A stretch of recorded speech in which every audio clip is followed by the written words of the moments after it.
అన్నమయ్య అనంతమైన తత్వరహస్యాన్ని అత్యంత మహత్యభరితంగా తన సంకీర్తనల్లో మనకు అందించారు. శ్రీహరి మాయలు అనంతం, మానవుల మానసం అంతులేని ఆశలమయం. శ్రీవెంకటనాథుని మాయామహిమలను ఈ సంకీర్తనలో అచ్చతెలుగు పదాలతో వినుతించారు అన్నమయ్య. నిండు కంతటా ఉన్నది నీ మాయా అంటూ వలచ రాగంలో ఆలపించడానికి మన ముందుకు వస్తున్నారు లక్ష్మీ సాయి చరిత.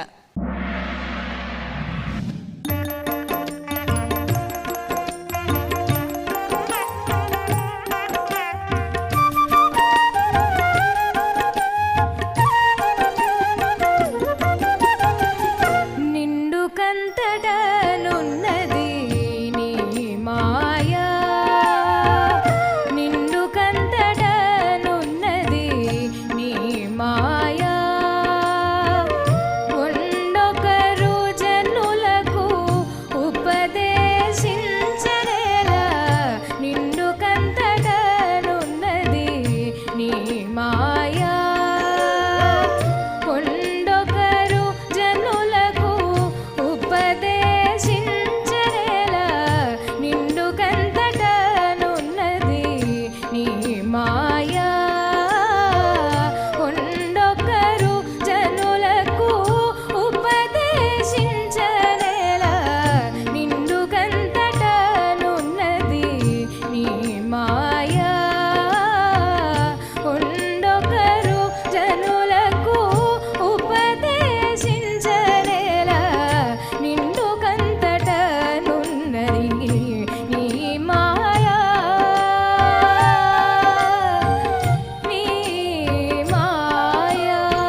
నిండుకంతటా ఉన్నది నీ మాయ అంటూ ఎంతో చక్కగా ఆలపించావు లక్ష్మీ చరిత.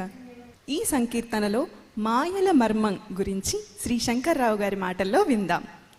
బాగా పాడావమ్మా. ధన్యవాదాలు సార్.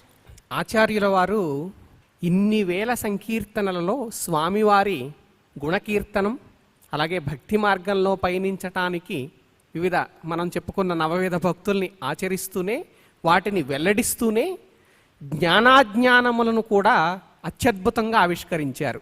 ఇక్కడ భగవంతుడి మాయ అంతటా ఆవరించి ఉన్నది. అయితే ఆ మాయను అధిగమించాలంటే మరల మనం భగవంతుణ్ణి ఆశ్రయించాలి. అటువంటి ఆశ్రయానికి మార్గం ఏమిటంటే సాధన. సాధనతో భగవంతుణ్ణి ఆశ్రయించాలి. ఆనాడు ఈ మాయ అనే తెర తొలగి స్వామి మనల్ని అనుగ్రహిస్తాడు. అది అన్నమయ్య వాణి. ఆ వాణిని మీరు చక్కటి శైలిలో ఆలపించి అందరినీ కూడా అలరించారు. ధన్యవాదాలు. ధన్యవాదాలు. ఆముదాల మురళీ గారు ఈ సంకీర్తనలోని సారాన్ని మాకు అందజేస్తారా? నిండుకంతటా ఉన్నది నీ మాయ, ఆది మధ్యావసానేషు యా మా సా మాయ.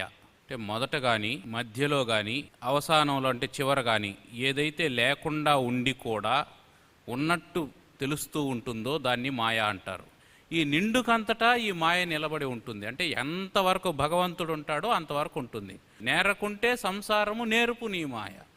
సంసారం లేక పడితే చాలు ఈ మాయ నేర్పించేస్తుంది అన్నీ.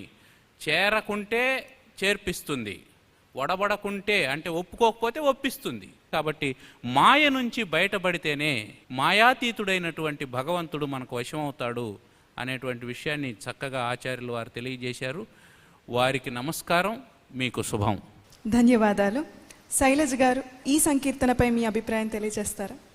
సాయి చరిత, కొల్లూరి వందన గారు స్వరపరిచిన ఈ పాటని మీరు చక్కగా పాడారు. బాగుంది, పాట అంతా బాగుంది. ఎంత అదృష్టం చేసుకున్నామో, పాటలను వినడమే కాదు విశ్లేషించి మన పక్కన కూర్చుని వాటి గురించి చెప్పేవారు కూడా మనకు దొరికారు కదా. చాలా అదృష్టవంతులు మనం. ప్రతి ఒక్కరు కూడా ప్రతి ఒక్క పాటలోనూ ఉండే ఆ భావాన్ని మనకి ఇంతలా మన పక్కన కూర్చొని విశదీకరిస్తున్నారు కదా. అంటే ఇది ఎవరో ఇచ్చింది కాదు, వెంకటేశ్వర స్వామే మనకి అనుగ్రహించారనమాట. తద్వారా మనకు అందరికీ ఈ అదృష్టం దొరికింది. మీరు చక్కగా పాడారు. పెద్దగా మీకు చెప్పాల్సిందేమీ లేదు, సాధన ఒక్కటే. శుభం. ధన్యవాదాలు మ్యామ్. అదివో అల్లదివో అన్నమయ్య పాటల పోటీ ఈ సంచికలో 6 యువ గాయని